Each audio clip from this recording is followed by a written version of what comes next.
Hey everyone, this is 𝗟𝗶𝗸𝗲 Studios. Hope you're having an awesome day today. So we're going to be talking about Danielle Cohn, I guess. Yeah, that's how you pronounce her name. Make sure you guys like, subscribe, comment below what you want me to talk about next. So Danielle Cohn, I have to put out, is a very interesting topic. We're going to be talking about all the controversies, the lies, what's people being mad about, the positive, the good, and the bad, and all that kind of stuff. Yada yada yada. So first thing we're going to go ahead and talk about is the fact is that so about her mom and dad situation. So her mom is claiming that she's older than what she is. I think like 15 or something, but her dad is saying she's 13, something like that, or 14, something like that. And she thinks she has tattoos, all that kind of stuff. An adult or somebody that's maybe 17 or 18 should be doing, not a 13, 14-year-old. As the fact is that her dad is claiming and showed evidence of him having a birth certificate to shoot, claiming that she is a lot younger than what her mom portrays her to be. And for example, you could tell when she was driving down the street with the car, she was a lot more freak outish while she was driving with her mom, and it was kind of very easy for people to tell that she was a lot younger than that, because the only person that was about that age would be acting that way while behind the vehicle. Also, she's been dating a lot of older guys, which has been very concerned. And I feel like, and also there was a few videos that were dropped of the fact of how she was when she was getting ready and how her hair was falling out. This tells you somebody's losing that, even if you are 15, even if she is 15, losing your hair that young, under the age of 18, if you're losing hair and if it isn't for like cancer or something, there's something tells you having a low amount of stress, or that you are completely in a very bad situation for you to be losing hair at that age. And doesn't matter what you can argue in the comment section saying, well, you're just hating on. No, I would say losing hair is a big concern, and doesn't matter what you say, I would say losing hair is not healthy, and there's something going on in the household that we do not see. Also, the fact is the way that her boyfriend was acting when he broke up, he was treating her really bad, but then a few weeks later, something like that, they end up back together. If a guy was to do something like that when you break up with him, then I don't think that's somebody you should happily run back to, even if you guys like talk it out, maybe say friends. But if somebody's like that, it doesn't, if somebody has that many like hurtful things to say about you as soon as you break up, that stuff was already deep hidden before you broke up. Like that just didn't magically show up the day you broke up. I know some people say things in impulse, that's different, but the thing he was saying is a little bit more harsher than that.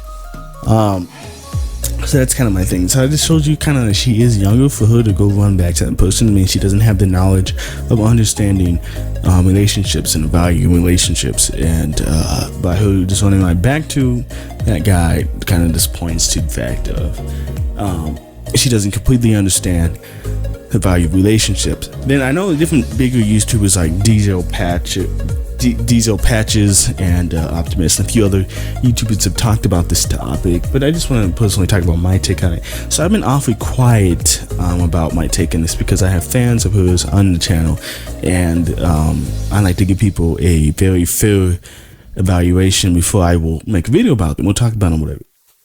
That's just what I like to do. I know it took me longer, but I like to pretty much see all the facts unfold before I would just make a video about it. And that's pretty much what I'm doing now in this video. I'm talking about pretty much all the facts that have been dropped before this, and then at the end I will put them all together and kind of tell you what I think the situation is.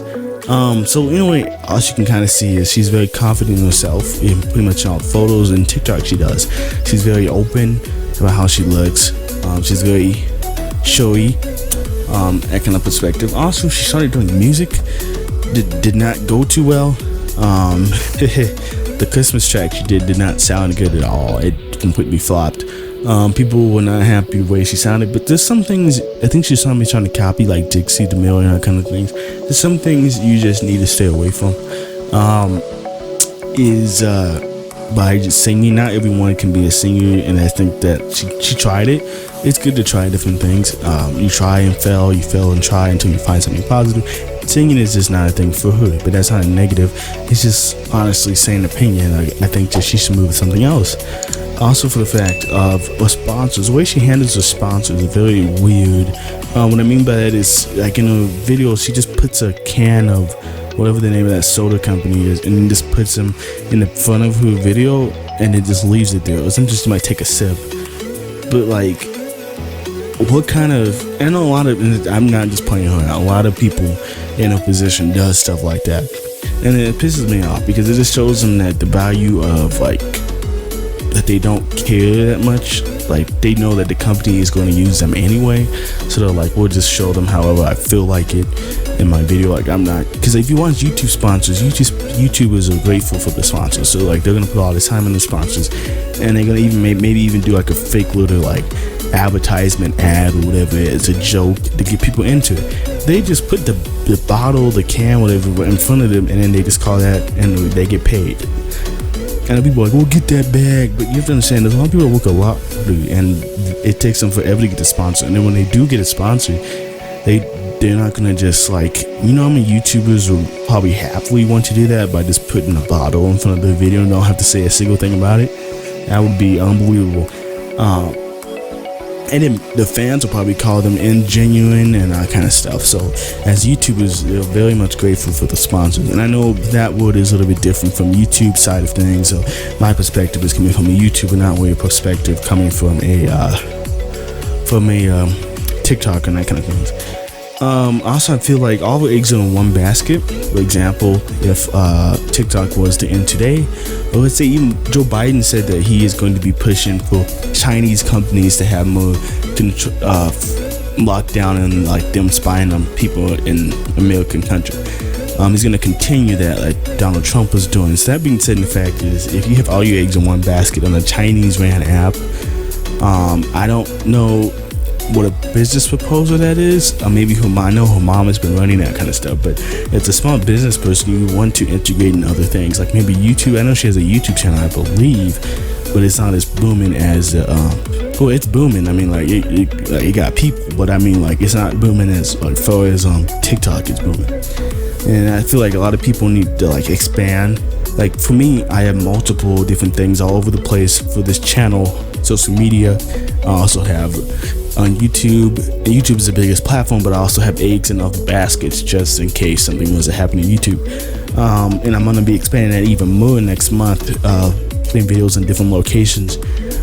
So at the business perspective, you want to be able to expand your quality reach, reaching, even if you can't reach a new audience, is to bring the audience with you at different platforms. That's the big tool of it. Now, for her mom, this is what I feel like. I feel like her mom is a little bit more controlling than what people think is happening, because her mom is like pushing the agenda,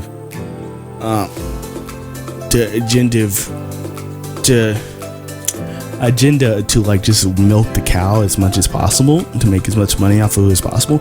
And as a parent, I don't think you should be doing that for your kids.